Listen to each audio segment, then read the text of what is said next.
Welcome to the Loyal Family LFPodcast, where we the most illest, most realest podcast alive. I'm your host, J Ham LF. I'm with my co-host. It's your boy, Blackberry LF, a.k.a. Mr. Blackberry, the chef. What's good, everybody? How y'all feeling? Don't worry, we with a special guest today. You want to introduce yourself? My name is Basir. I call myself the realest revolutionary. Okay. Yeah, we with Brother Basir. And before we get into any questions, Brother Basir want to get some things off his chest. You got the floor, brother. Well, first off, I want to say the lessons that I've learned from every group that I've come in contact with was the most blessingest thing I could have ever went through. But I have indifference with a lot of them in the sense of how they view the nuclear family and the essence of having an opinion. You know, it's all cool and dandy if you want to educate me and, you know, criticize my methods. I'm never above correction. But if you're not coming from a position of trying to educate me with humble intent, then I have no need to be around you. Because, so I always ask myself, what was being produced? What did I really achieve by being out there or even going around these groups? And I'm not saying success happens overnight and, you know, you're going to get vetted and a lot of people are going to test and see where you at. But if I don't see where something is going to be shown to me and you treat me like the opposition, you know what I mean? That's not a good thing. You're supposed to embrace the young brothers as myself that are hungry and that are ambitious, because we are the ones that are going to keep this thing afloat. You know, we are the face, the image, the protection, you know, for the legacies that have been built out here. And so many of us are living on money, sex, and ego. And it shows. Whereas you have another particular movement, in my humble opinion, they go against man, woman, and child. You know, their whole doctrine was to push the feminist agenda instead of, you know, what was appropriate for all black people. And I can't get behind that as well. So, you know, this is the indifference I have with a lot of these groups. And so many of us are cowardice when it comes to the actual movement. You know, the police hurt our people. We stand there and record it, and then we want to rally after the event, after the fact. And it's just like, I say, no, that's some punk shit. Help them while they're there. Give them their roses now. And, you know, that goes to show you that people value their lives and their politics more than the black people. And that shit is sad. You know, and you got a lot of these individuals out here that are hurting each other, killing each other, pillaging, raping, even molesting these kids. And no one has yet to bust a single shot. But let another black man or black woman say something out of the way. We the first ones to armor up. For what? Over some materialistic shit you can't take with you to your grave. And that's a sad logic to have. We lost. Where's the ownership? Where is the pride? You know, we're sensitive to each other's ideals, our emotions. It's a sad but necessary madness for the powers that be, the system that was put into play for us to remain under this legislation. And until we actually say, hey, we have to look within, and that it's not about blaming an outside party of course they've made those mistakes, they've made those fucked up decisions, but we weren't proactive. So I say, until we really come together as a people, shit will never make sense. You can ask for reparations, you can ask for equal opportunities, but even with the equal opportunity aspect, you see who they're giving it to. You either have to, subject yourself to a certain lifestyle, or you have to subject yourself to, the battering and beating of your people. For you to get on air and to disown them, to say, hey, they were wrong, or to say, hey, this individual, had drugs in their home. They were, a person that was doing unlawful things when they were just trying to simply survive. But they'll go on record to, agitate our people for the benefit of white supremacy. And I can't get behind a lot of these groups because they really don't see the dynamic of sticking together. It really is. We should feel safe walking down our streets and be allowed to love one another without feeling judged, and have full conviction of what it is and who we are and what we want to be. That's my point of view. I mean, I could have been a little bit more aggressive, but I mean, it's not called for that. Sometimes you just got to say it and let them feel it in that way. Okay, I respect that. So, you consider yourself a revolutionary realist. What makes you a revolutionary realist? Well, as I clearly stated, I believe that charity starts at home. How can I ask my people to subject themselves to certain abuses that come with it if I'm not going to do it? I'm not at the front lines with you. If I'm not telling you that, hey, it's not going to be easy, I'm just telling you the benefits of it. No, you have to hear the reality. Yo, you fucking up. You need to fix yourself mentally, physically, and emotionally, because this is a long battle, and you have to be prepared to go into your mind and dig deep and process it. It may take a night or two, and some people may look at it as madness, but real revolutionaries study themselves and they study their predecessors. And they live in a reality that, people are starving, people are hungry, they need money, they need shelter, but you don't harm your own. You don't do it in a sense where people are living in fear.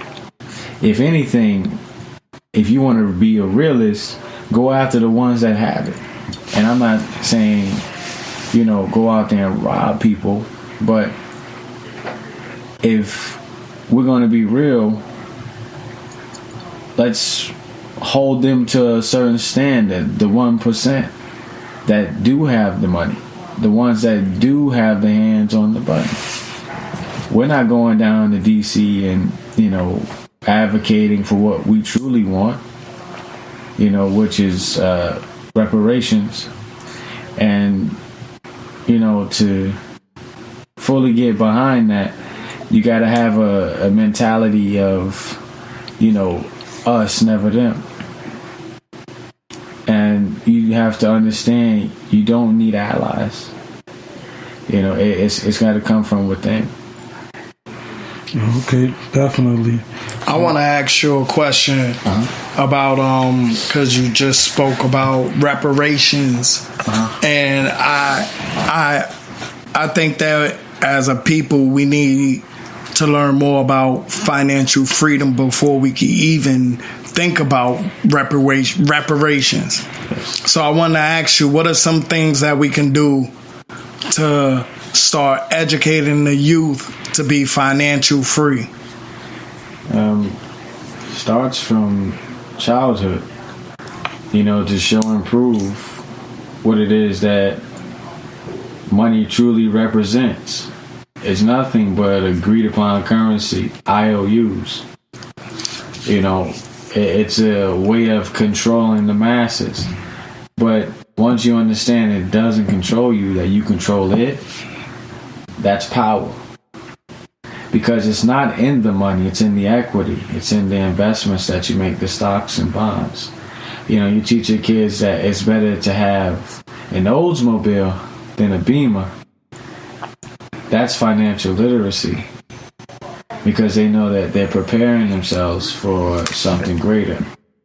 They'll save more, they'll be far more cheaper in their decision making when it comes to matters of financial literacy.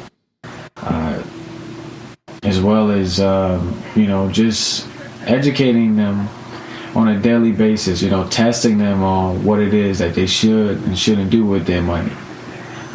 What do you think about this brand? Educating them on the history of all these businesses and what they've done for our communities and what they haven't done for our communities. To teach them to shop with your own. That's financial literacy, because when you keep the dollar in your neighborhood, you tend to see a return on it a lot quicker than when you spend it with these bigger establishments. Mm-hmm. Okay, so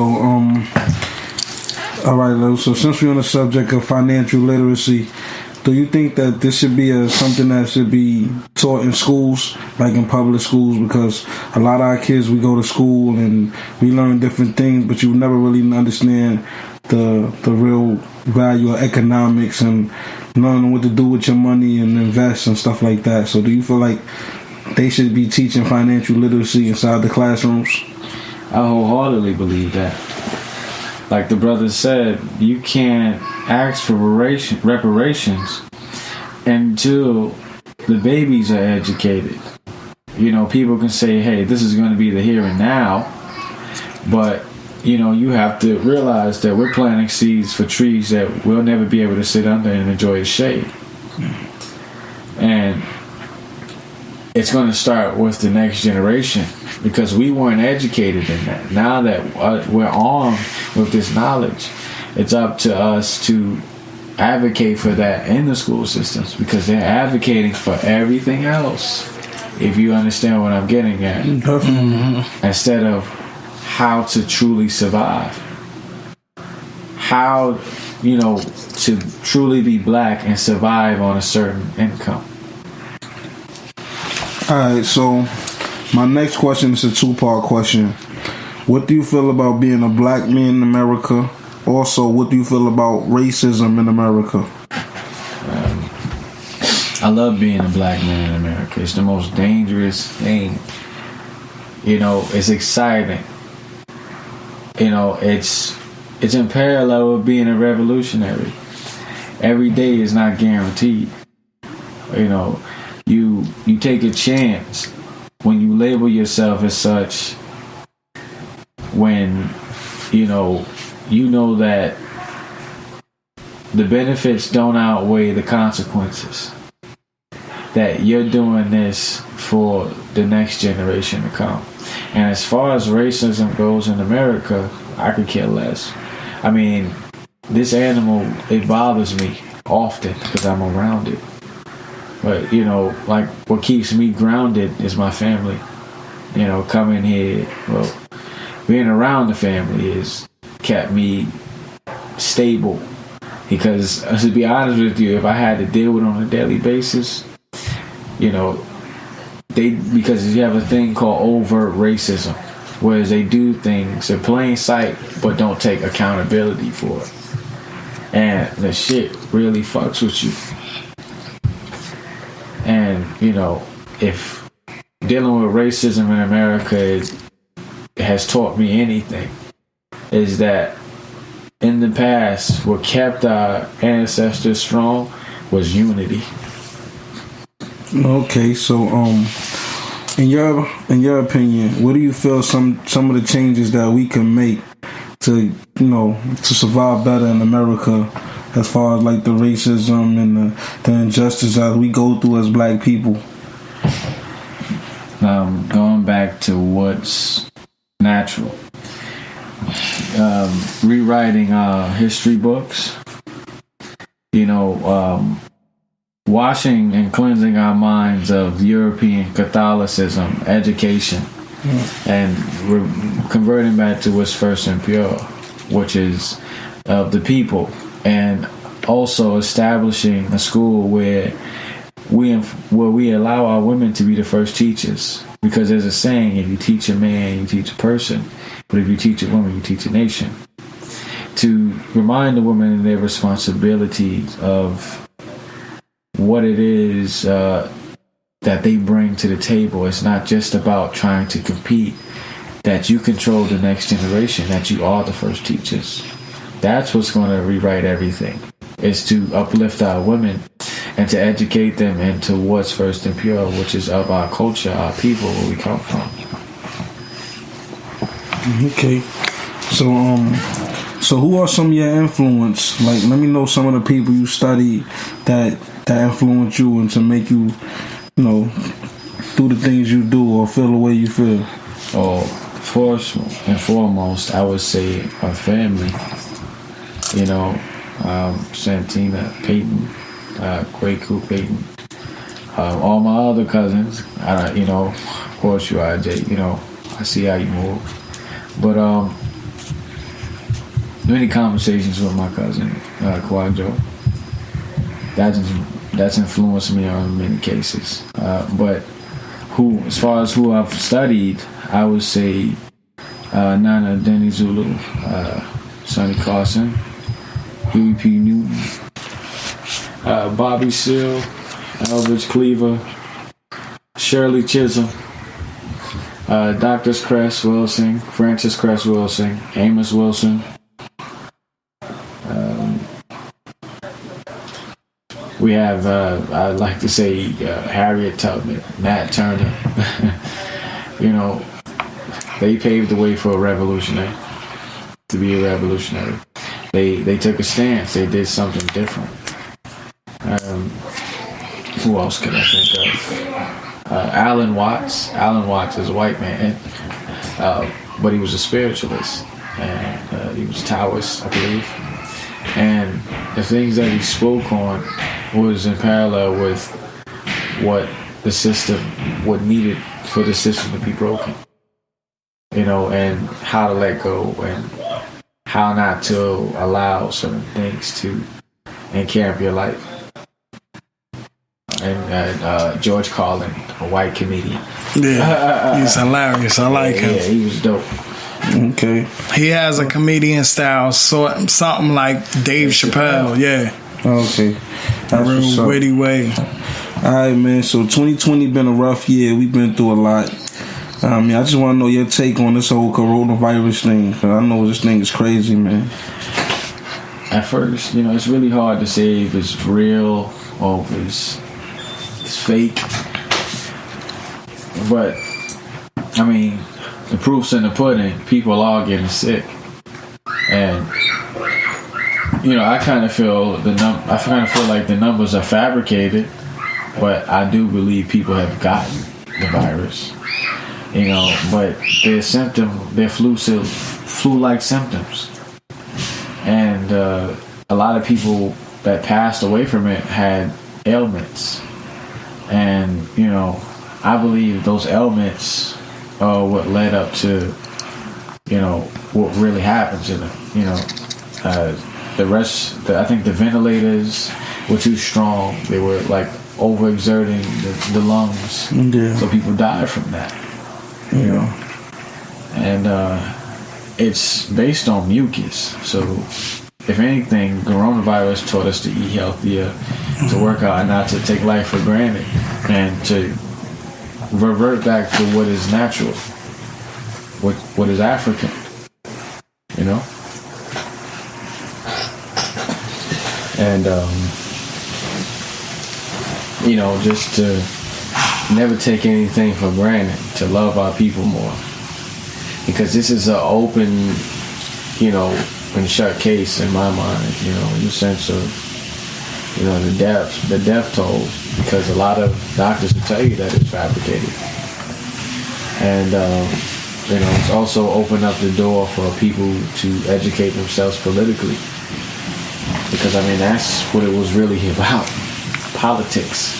Mm-hmm. Because there was a snippet in a newsletter, and it said that Fauci said that there will be a virus in circulation during this presidential cycle. And so he said that in 2017. That's deep. Yeah, 3 years ago. Yeah, so they know what's going to happen. Yeah. So what you feel about this this presidential election? Like, some people was going for Trump, some people was going for Biden. Like, and you know, some people talk about, oh, we're gonna vote for the lesser two evils. Give me your opinions on who you might have felt was the best candidate, or do you feel like they was any good candidates? In order to play the game, it's not to play it at all. You know, we are part of an engine, you know, that we know isn't good for the people.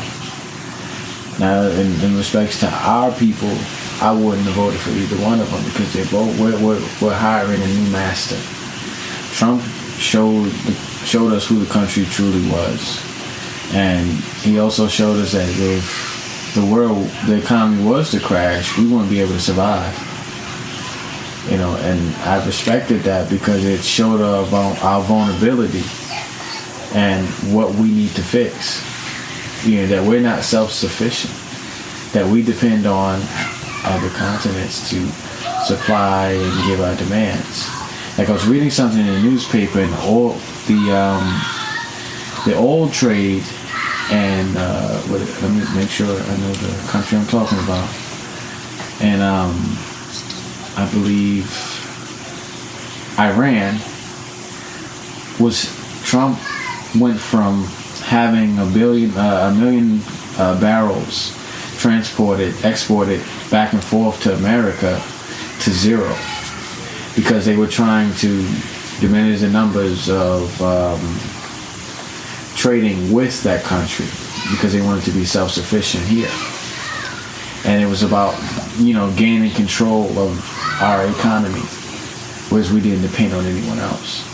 Now, Biden, on the other end, when it comes to the social issues, I mean, he said he's going to have our backs, and he's got to show and prove that. Kamala Harris, in my opinion, you know, she was a stepping stone for the women. The queens need to have someone to stand up for them, but at the same time, it ain't a sister. You know what I'm saying? It's not a sister. She adopted the ideologies of it. You know, the loud, the boisterous, you know, becoming, you know, a soror. And, you know, that's easy, because we're emotional people and we respond to what's relatable, what's familiar. So they automatically played on that. Biden even was playing rap music during his campaign. And it's just like, black people still was like, yeah, let's fuck with that. And it's just like, you ignorant nigga. You see what he's doing to you? Whereas Trump, you know, I kind of respected his gangster a little bit. You know what he stood. I'm not saying I necessarily supported him 110%, because if you walk down to 42nd Street, you be like, man, I'm glad they got this motherfucker out of the office. We are fucked up. Yeah. But, you know, in the event that something like that was going to happen, he should have had more contingency set in place. You know, it's just, you have way more entrepreneurs now. People are becoming more self-sufficient. This podcast is a result of that. Yeah. Brother Barry and Brother IJ are the result of self-sufficiency. Can you?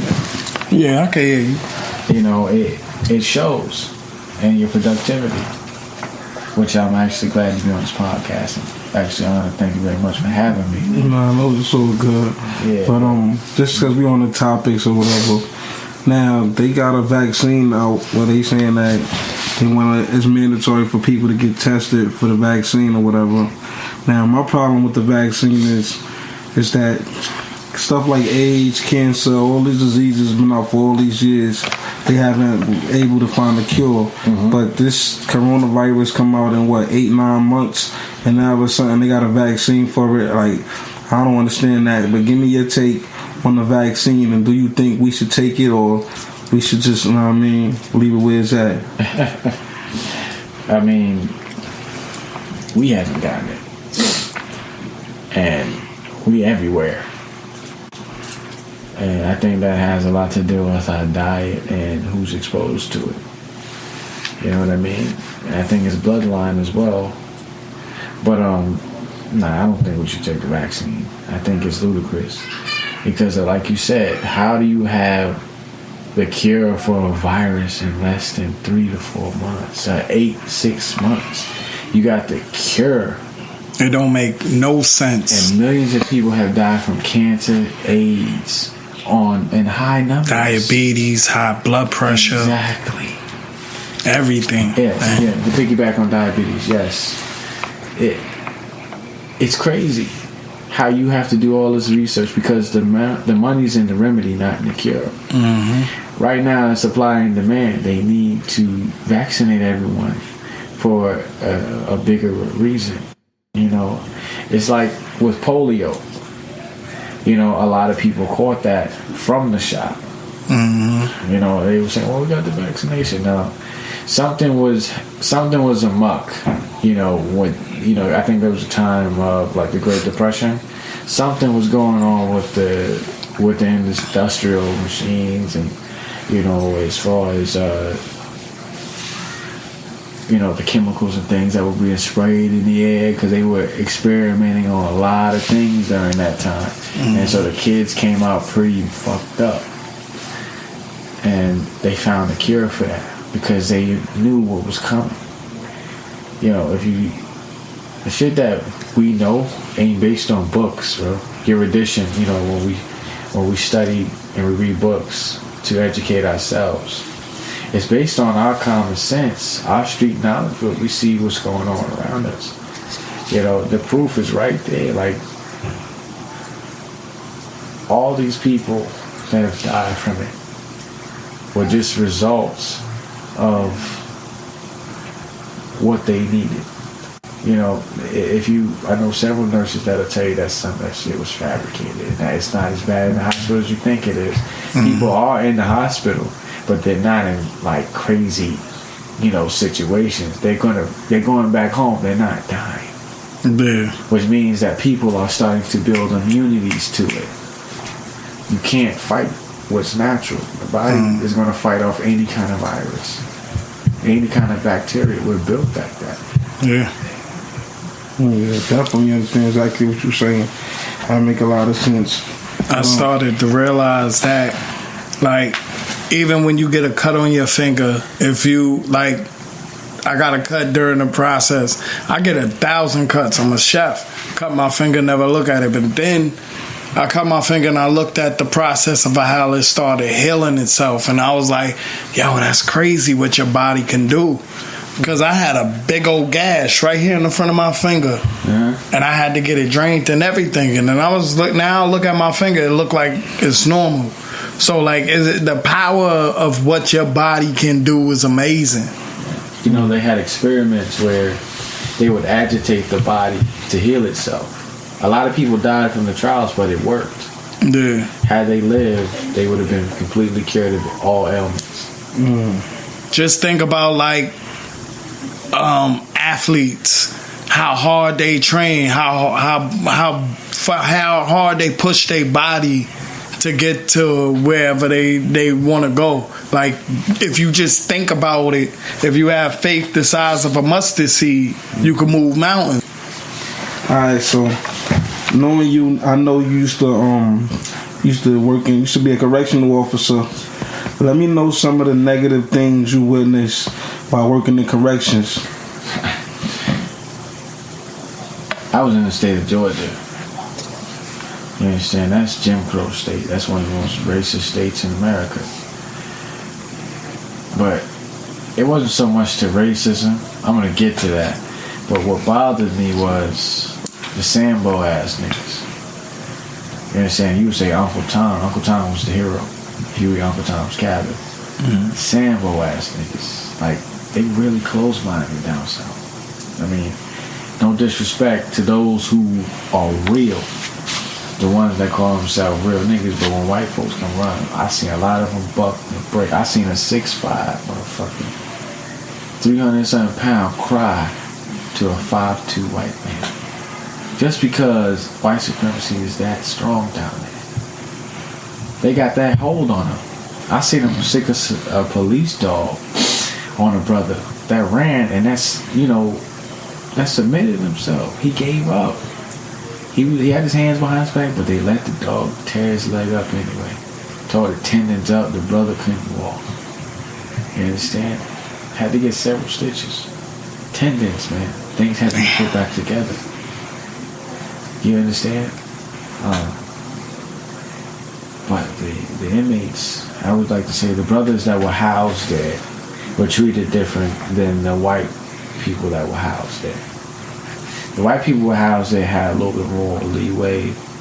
They had, one thing I can say is they had a little bit more togetherness and they were way more respectful, but they were the most dangerous.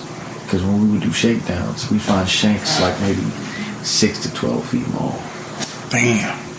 But if you go on the black units, the only thing you will find is cell phone and weed and shit. And, that just lets you know the level of understanding that they had of their situation. Some white boys knew they were in a fucked up situation because if you actually talk to them, a lot of them were white supremacists, but they knew how to play the role. They could blend in. They'd be the most respectful individuals who will poke you up at the drop of a dime if given an order. Damn. Yeah. You had to be on your P's and Q's when it came to the white boys. Because they didn't talk. They just reacted. That's dangerous. Because they be smiling at you. Next thing you know, you get hawked on. And they don't stop until they see blood. Blacks, they a buck. But you see that the teams that we had set in place for, irate individuals would respond faster to black inmates that were housed there versus whites. And it was crazy. It was real crazy. Most of my altercations were with my own, and it hurt my heart because it's like, yo, I'm your brother. You know what I mean? If anything, you want me to help you because I can get shit out to your people. Like, yo, he in here, he need this, he need that. I looked out for a lot of them. Not in an illegal manner. You know what I'm saying? But I looked out. Mm-hmm. So that's what came with it. Oh, okay. Once we got that understanding. But dealing with the officers was your real enemy. The black officers, oh my gosh. They really lived that Willie Lynch. They always kept the lighter officers in the front and kept the darker officers in the back. They never disrespected the black woman though, because I've actually spoke to actual Klansmen and they'll tell you we don't disrespect the black woman because they raised us. I'm like, nigga, that was years ago, but hey, we still believe that. They raised my great-great-grandpapa or my great-great-grandmama. So they taught to respect them. Yeah, that's crazy. That's what come from them feeding them and the breast. Taking care of them when they was little. Yeah. Alright, so since you worked in corrections and you had more of an insight of what goes on inside, for people that's outside looking in, what are some of the changes you think we can make so the inmates in prison can have a better stay?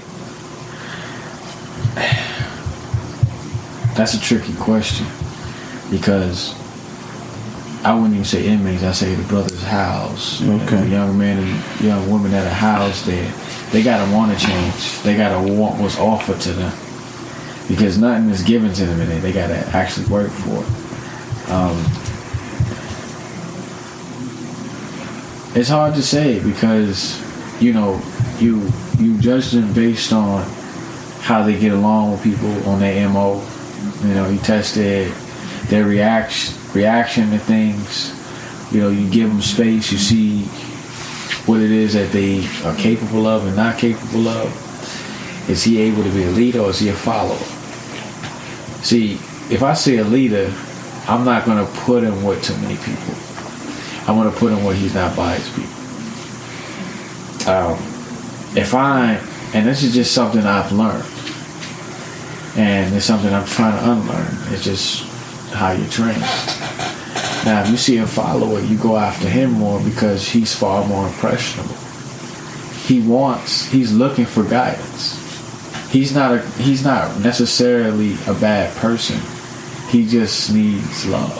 He needs to find something to subscribe to. He needs something to make him feel alive. Him or her needs something to make themselves feel alive. So you take them and you can teach them. You offer them something, they'll go with it. But as far as leadership goes, you have to be very careful, because they're way more intelligent than you.